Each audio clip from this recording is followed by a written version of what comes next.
kuma aka shiga abin da ya tara mu shine da farko aka fara gabatar da hajji kamar yadda muka saba. Duk sanda muka shiga program za a tashi kowa da kowa daga misalin karfe 3 na dare har zuwa kamar karfe 6:30 na safe haka nan. A yi ɗan zikirori da sauransu. So a ranar asabar sai zaman cewa kamar mun fara da shi wasan kwallon kafa din saboda zaman motsa jiki da kuma dai a dan motsa lafiya haka nan. So jawabi na farko da aka fara gabatarwa shine gudunmawar mata a musulunci wadda malama Suwaiba Yunus ta gabatar.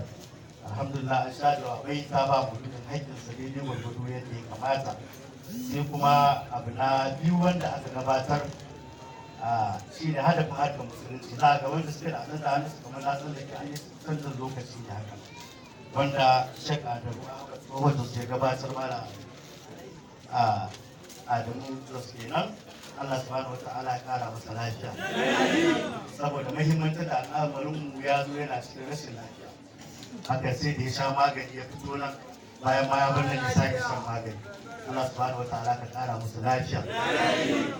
Bayan wannan sai wakilin ɗan kwana wannan gari ma'abocin kunya da kana'a Sheikh Ahmad Yusuf Yashi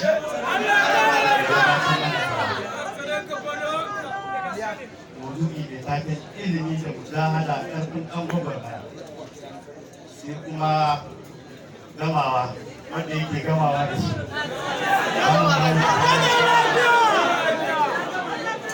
ya gabatar mana da jawabi wanda ya dace da shi kuma ya ba mu dukkan haƙƙinsa wanda dama muka ba shi awa 1 da rabi kuma ya masa kaɗan ma shi ne salo da hanyoyin da Yahudawa suke bi wajen rushe da'awa wanda shi ma dai an sha bayanai ba sai na ce wani abu a kansa ba.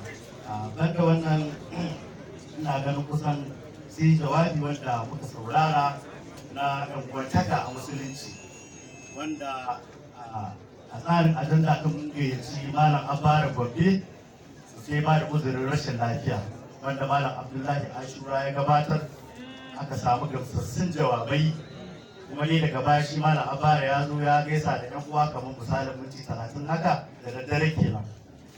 Muna godiya kwarai da gaske. Waɗannan kamar su ne abubuwa na motsi wanda aka gabatar.